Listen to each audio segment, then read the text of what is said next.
it's time. We're live for another edition of XFeed. Happy FUD Friday. Don't actually know if we have a whole bunch of FUD on the timeline. Was seeing some stuff regarding .swoosh. They announced, as we highlighted the other day, that they are not doing NFTs, but we have Artifact. There was the Choose Rich Nick guy before being like, yo, Artifact's getting shut down. Then the Artifact team publicly saying, nah, that wasn't happening. I mean, what in the hell is going on? Yo, you ever go to Captain George's? Yo, you ever gone to Captain George's when marketing? It's a great fish spot. Maybe it's only in Canada, but good to see you. Hope you're doing well. Thank you for the clip you sent earlier, because that's what we're starting with. So this is this is pretty wild. I'm telling you what's going on, Bruchacho. Yeah, I played rank last night for like a long time, right, in League, and lost every game. We were one game away from Silver 1, and now we're about to get demoted. Unbelievable. Anywho, with that being said, let's check this out. Frank Degods, the founder of Degods, on a stage with a couple of other founders at Solana Breakpoint, and this is... I love Web3 simply because you would never expect people that are in charge of certain things to talk this way, but this man is just saying, we're just being honest. Frank Degods, I cheated Solana at the bottom and run Degods, yeah. But we're not trying to abandon NFTs. It's more just giving the community more optionality, and let's fucking see what happens. It's one of those things where if you're gonna do it, have like a fresh take. Fingers crossed, like, you catch a bid or whatever, or you're probably gonna get shit on. I'm not gonna lie. That's my, that's the real take. Oh, right. I have an answer. Future NFTs on Solana. Let's fucking go. All right, so I just want you to remember, there's a lot of people that were like, listen, the Web3 movement, myself included, the Web3, everything is going to be phenomenal. And then imagine going out and backing that. Now, some people are like, listen, that's hella degen. I can respect the transparency, but I feel like it just comes across a little strange. You know what I mean? Okay, so a couple of headlines. You guys remember PUMA? PUMA partners with Web3 mobile game in pivotal moment for mainstream adoption. So we've gone back and forth about brands coming into the space, making some kind of a splash, sometimes not much of one, sometimes a bigger one. And PUMA's been in the space for a couple of different things. And for PUMA, they just announced, I guess it's a new collaboration with a Web3 mobile game called Unkjade or UNKJD. I actually have no idea what the hell that name is.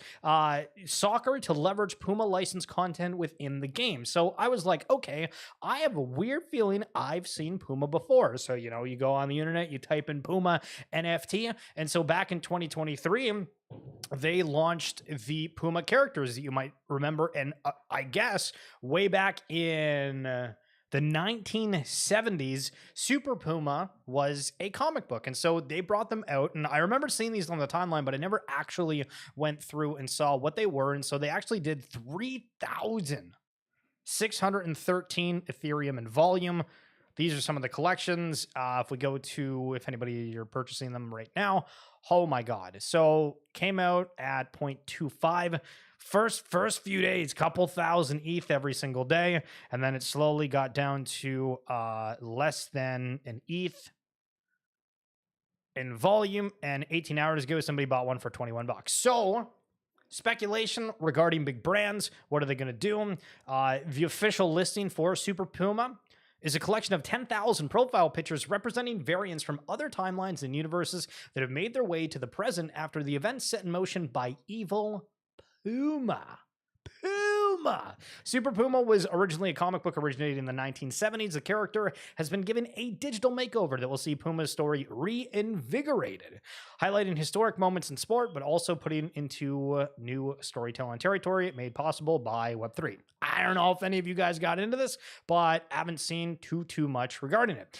And then further to that, there was a couple of other articles about PUMA, and I was like, PUMA launches its first metaverse experience with NFT shoes, and there was a specific point when, this is short, let me just read it right quick. So PUMA launches its first metaverse experience with NFT shoes. So the one that they did in like 2023 with those characters is different because they actually launched shoes back in 2022. So Are they just trying to find something that sticks? What exactly is the dealio? On September 7th of 22, Puma, one of the world's leading sports brands, announced the launch of Black Station, its first interactive metaverse experience during the New York Fashion Week. According to the company's press release, Black Station will become a dynamic destination to visit. I feel like I haven't heard about this ever, where Puma users will be able to connect in an immersive and interactive way to enjoy the brand's NFTs, mainly relating to sporting goods. And I guess a part of this was this Nitro pass by Puma. Not as see, it's wild when you look at the differential between something that people could use as like a character, as a profile picture, versus like a membership pass. This one only did 330 ETH volume. But this was also back in 22, August of 22, so maybe it just didn't get enough traction as the other one was a little bit more recently. But Puma's first NFT project will consist of 4,000 NFTs split into two, Inferno and Fastroid.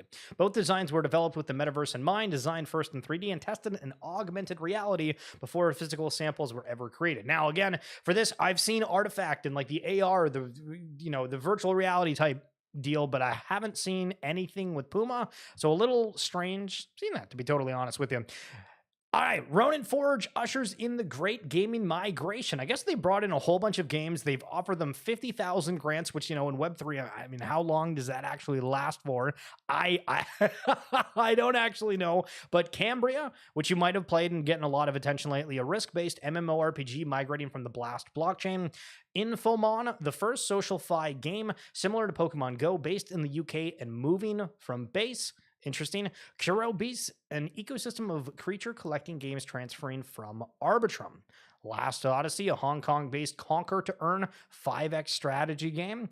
Party Icons, a fast-paced mobile game blending battle royale strategy and social elements. And it's awkward because I'm pretty sure almost all of you watching right now maybe have heard of like one out of these several, right? And so next time we have a list, I'll try to prep out some different YouTube videos and trailers ahead of time. And this is also just for reference to what we've talked about, is when we highlight different games and we kind of say, okay, we're going to sit here for a second, watch some gameplay. Are you attracted to what the game looks like? Do you think, hey, like I want to play that? Because all of this is happening. There's an abundance almost coming out within the Web3 space.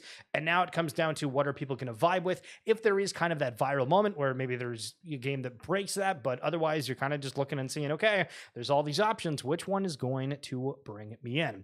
Party Icons, a fast-paced mobile game blending battle royale strategy and social elements. Pixel Heroes Adventure, a South Korean mobile MMORPG shifting from Immutable. And Extremeverse, an anime gaming universe by Glip, featuring BTX Battle Extreme. What the hell is that? Currently a top Web3 game in India. Okay, cool. So it's gotten some decent attention. And again, I don't know, like 50,000 grant is awesome, but also if these games are well along, I don't know how far $50,000 goes. Okay. So this is cool, and I love the perspective, right? So you might sit there and think to yourself, all right, I'm watching this guy shill, and he's probably one of the few people that I talk about Web3 with. You have your friends in your DMs, but how many of you are like social out there asking other people what they actually think about blockchain? How often do you do that, right? Unless there's like something that sparks, maybe you're with a family or something, or you got like a really close friend. But otherwise, I feel it doesn't really come up too often. And so Serene went out and started asking people that weren't really into Web3. Well, some people are, some people weren't, about Azuki buying anime.com and what they just think about the Web3 and animation perspective. And so they talked to somebody who buys waifu pillows, which, okay, but they said regarding it, bringing anime itself to the Web3 unlocks a lot of potentials. Example, owning an anime character. Imagine your character making a cameo somewhere, or better yet, its own show. So I want to go back to that point in a second. What I'm trying to tell is that if that anime character, NFT character that you own gains a lot of attention, imagine the possibilities. Merch, collabs, etc. Percentage of that IP will be going to you since you own the character. Well, I think it's a good move that Azuki and Chiro Labs stepped up their game, seeing the big potential of the anime space and hoping to be recognized, connecting it to Web3. So yeah, I think it's very cool and I'm eager to see the future of it. Okay, so this is actually something we can sit back and compare to what's happened within the space. And so there's been comics released, there's been trailers of things where, like Doodles as an example, and actually within the Doodles show itself, there was a lot of different characters specifically, and we highlighted this. If you scroll back to like 1 or 2 Fridays ago, maybe it was last Friday, that we played the Doodles and Doodleverse. We got one of the passes, so we literally played the episode. So if you want to go watch that, go just scroll on the live feed on YouTube or on X, but it might take a little bit longer for that. And I think we called it the Doodles TV episode. And I don't know if they actually got anything for that. Now, certain collections might say, hey, if we select your character for something and there's royalties attached, okay, cool. But for almost every main show out there, there's like one main character, right? Like Pokemon, you have Ash. Think of whatever TV show. Okay, The Office, sure, there's several different main characters, but again, it's a very finite, limited one that people get attached to. I think when you constantly change out the main character, unless you're Game of Thrones, you might have some problems with it. Which goes like, he's got a good point of like, hey, you're supposed to be rewarded for this. The idea is really good. And let's say the further we get down the line, that happens more and more often. Well, then does it turn into a huge political game of like a competition between everybody of, hey, we want the character being featured. What do we need to do? What do we need to do? Can we just pay the hell out of the team for that? And then it breaks even. And and then it turns into Game of Thrones itself. So notion is cool. Execution, I'm not sure about. But that sound, it sounds a little speculative, so we like it. We like it. The Solana mobile, guys, the emperor of Apple and Android, might be coming to an end. $70 million they've received in pre-orders for its next Solana phone, the Seeker. That's a 5x demand for the Saga phone, says Tyler D.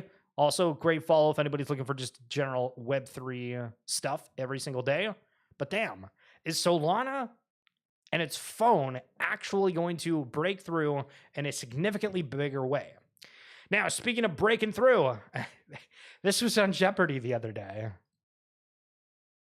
NFTs for 2,000, please. NFTs for 2,000, please. At Sotheby's in 2021, a set of more than 100 of this blasé creature's NFTs went for 24.4 million simoleons. Hayden, what are apes?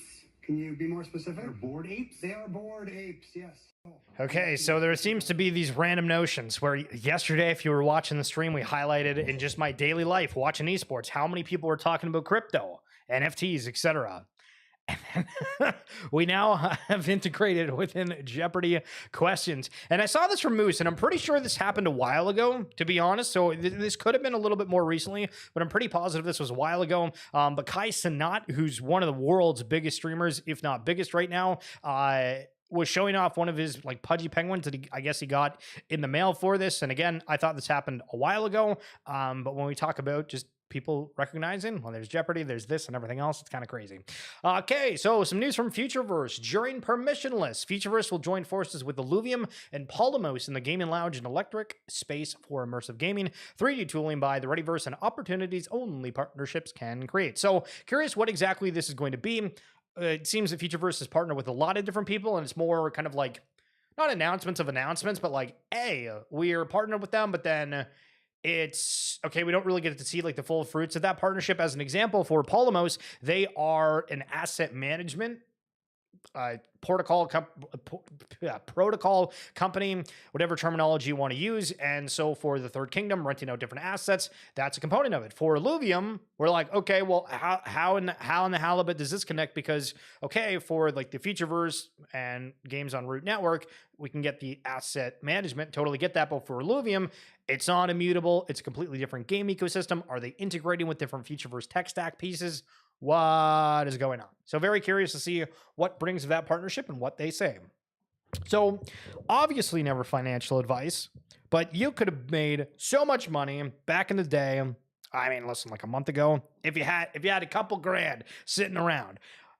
And I saw on the timeline when they were talking about mystic axes, and I just think it's hilarious because it's like certain things I see and I'm like, okay, that's like kind of whatever, but it sounds somewhat interesting.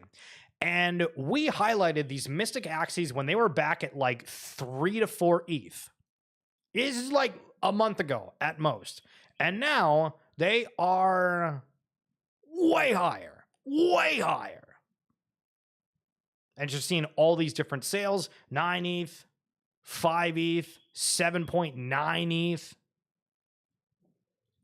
Why are Mystic Axie sales going for so much? Is this where everybody's paying attention to what's going on with CryptoPunks and ignoring other facets? And if you weren't around back in the day, one of the big Web3 gaming, the play-to-earn components, Axie Infinity was basically the thing to be in for it. Now, Zedrun had its moments, etc. But it's wild that we are starting to see significantly bigger bids on rarer pieces across the entirety of the space. But here's your DGen plug of the day, Swipe Bot. Apparently it's live, the Tinder of prediction markets. Swipe left or right to bet across crypto, major events, politics, sports, and more. So is this where people are really wanting to get a hit of dopamine? Well, they specifically use that word in their breakdown of it. Swipe is the easiest way to bet with friends. Built as a Telegram mini app, simply connect with Privy.io, swipe to bet, and share predictions with your friends. Unlike other prediction markets where outcomes can be weeks or even months out, Swipe optimizes for short-term predictions and quicker dopamine hits, LFG DGens. This unique positioning paired with a unique bonding curve to Bootstrap, oh boy, you guys remember bonding curves, Bootstrap liquidity enables us to create any market anytime. Did someone say user-generated predictions? Today, Swipe is live and open to the public. Don't wait, receive your first daily free swipe now and come back every day for new swipes. So quick, easy, simple. I can see where people would get like addicted. Again, the only time that I remember really making like an odd bet that wasn't, sports related was who was going to be the winner and sit on the crown of Game of Thrones. I was wrong. So Lostwisdom here with a take, a little bit bullish, but also a little bit of a kind of an attack. I see a lot of bullish signals that will give crypto a strong boost in the near future. Naturally, NFTs will respond to this with growth, and it's important to find confidence right now and start buying. Not financial advice. This is just Lostwisdom saying. It's hard for many people to imagine a new NFT boom after such a long bear market. And this line in itself is a tweet. I think the vast majority of people are like, NFTs are not moving at all. We're looking at tokens. We're praying the tokens are moving. But again, when there's liquidity in the space, what happened before? We saw a whole bunch of tokens go crazy. And then when people feel like they have money online, where do they go spend it? Well, on NFTs. True. But can we really call these people true believers and appreciators of digital art? I don't think so.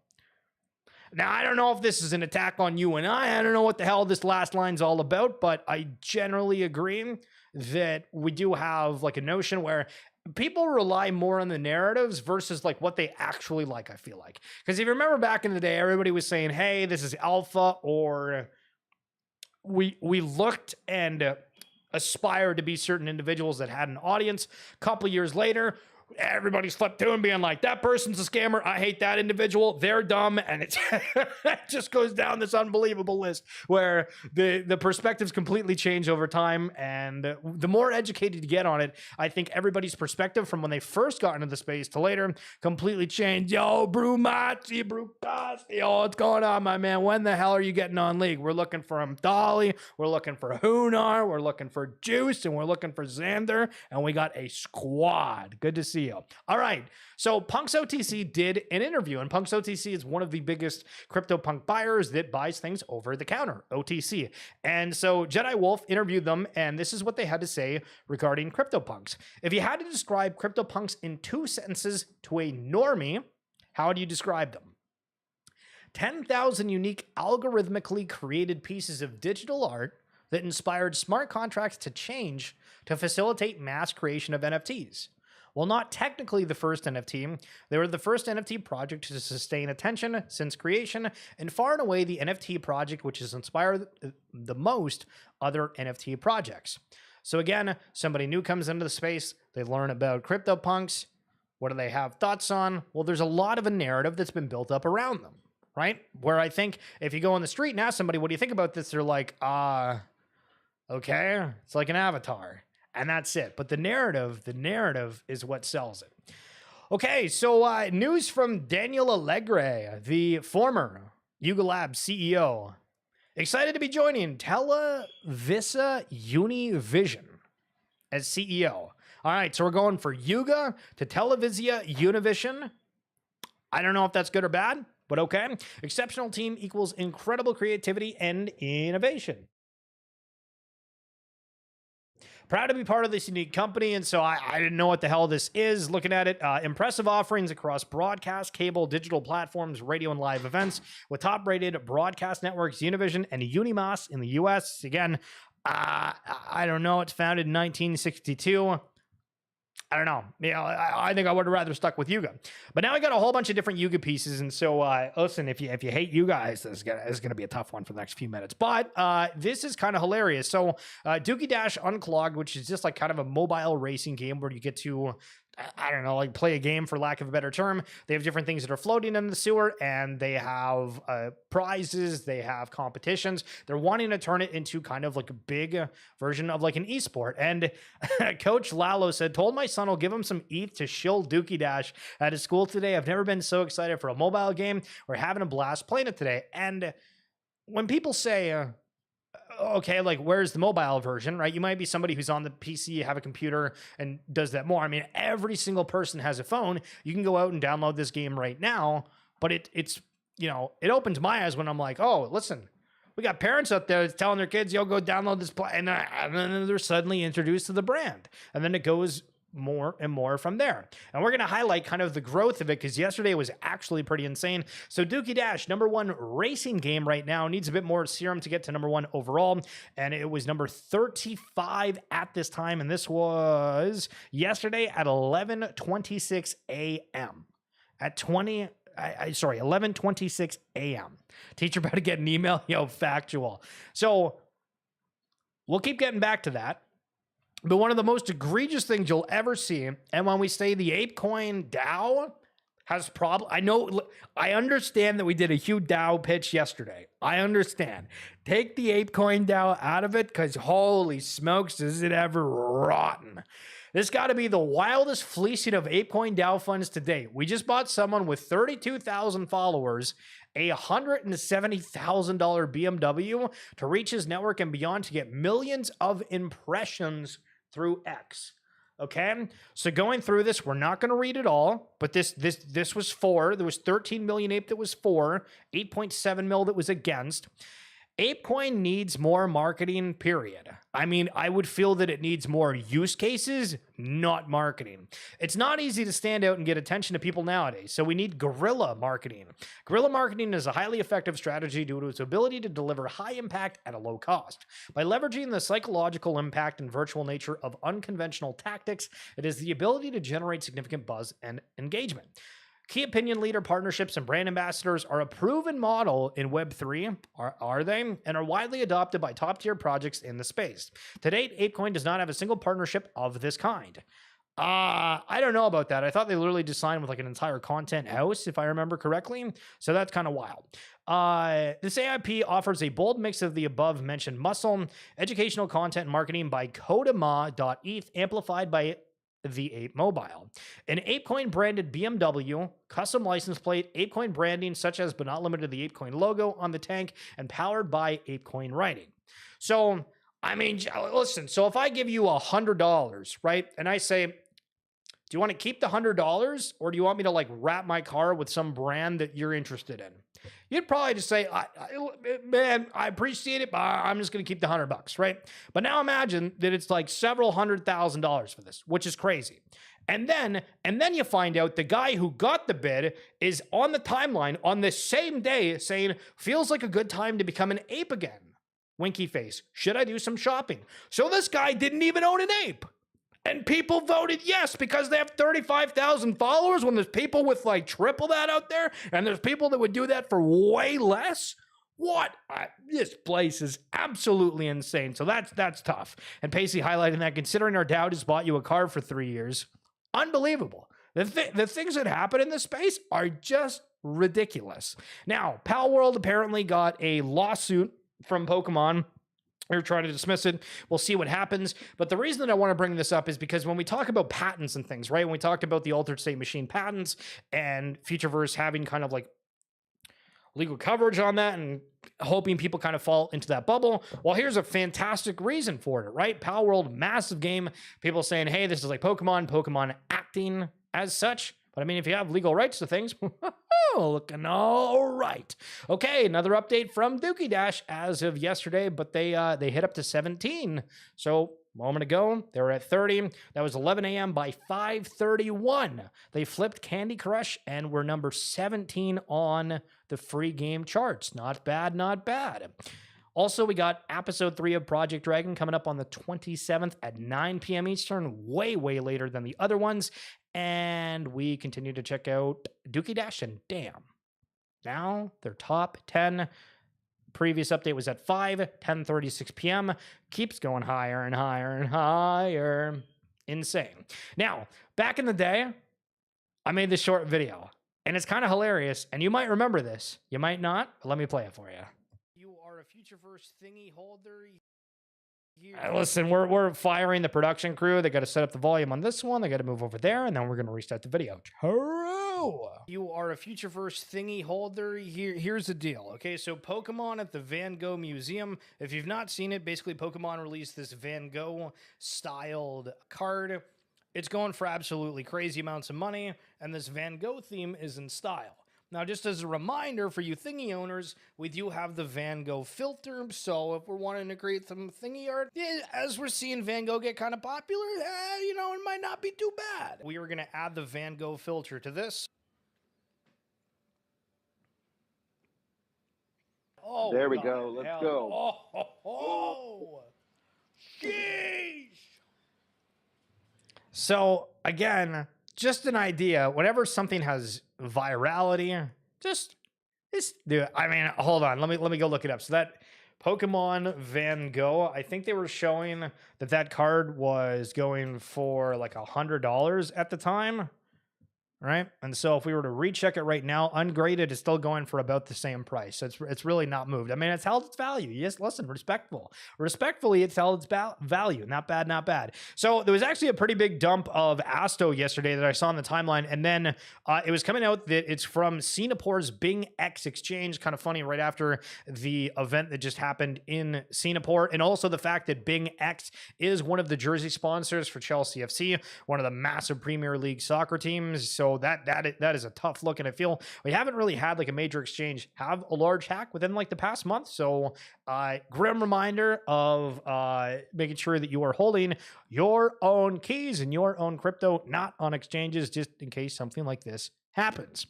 So this was another kind of a doozy, which I guess we'll read through like what Magic Eden had to say, and this is all about royalties. And there has been a lot of white knighting around royalties. There's been a lot of good discussions around royalties, but it's been definitely a pain point where we saw a lot of collections just completely shut down from the royalty aspect being gone.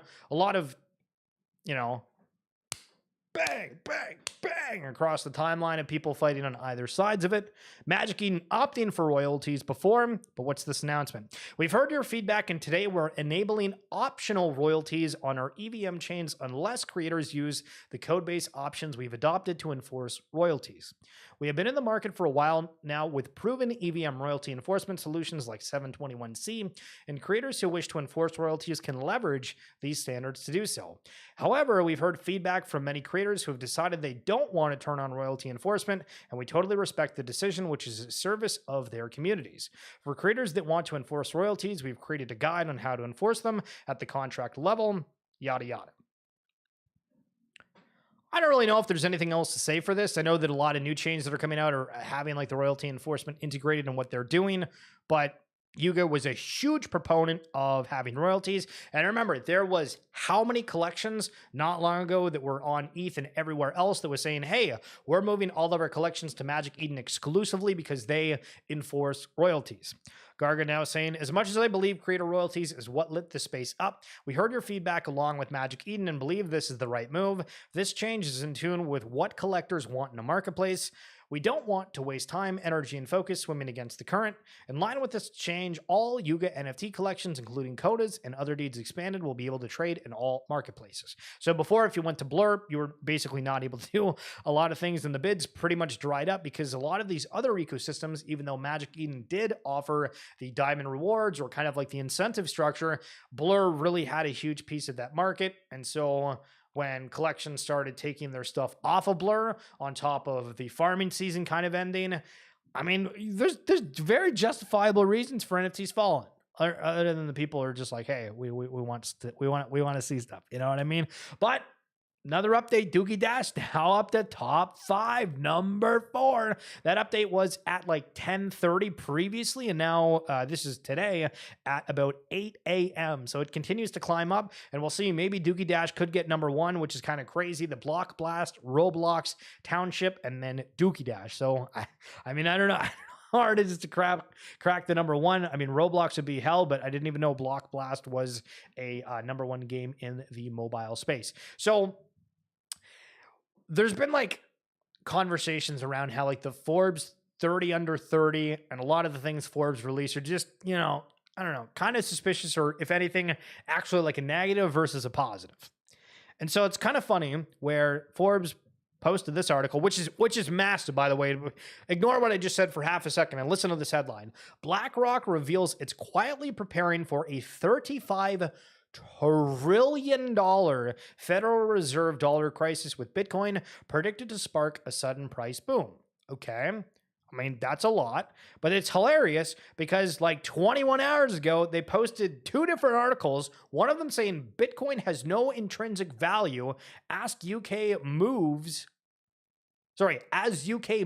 towards crypto ban. 21 hours ago, they just said there's going to be a huge move in Bitcoin, but then they're saying, it's a scam, it's awful. And then another one saying Bitcoin is here to stay. The UK didn't ban it. And it's like, hold on. So we just reversed that. We're talking positively. We're talking negative. Can we please make up our mind? Oh my goodness gracious. And coming from Michael Saylor, he's saying that credible rumors are circulating that one or more major banks in the US will soon be able to custody Bitcoin. Nice. So a little bit of bullish news going into the weekend. We'll see what happens, but that's going to be it for this week. If you've enjoyed the session and you're like, hey, you know, Shill, I wish you wouldn't end the stream. Well, I don't have any more stories for you right now. I apologize. But if you go back to the other live streams or check out the X feed, if you're on Twitch, again, you can just check back. We don't have any blocks on any of the VODs. And you can see all the rest of the news from this week, or scroll way back and see all the craziness that did happen. We do have a recent upload that happened with myself and the DRX team. Super insightful and cool to hear behind the scenes how they are working on physical and digital merch and just kind of their role within Futureverse. So that's it for me. Appreciate you guys for tuning in. Have a fantastic weekend, and I will see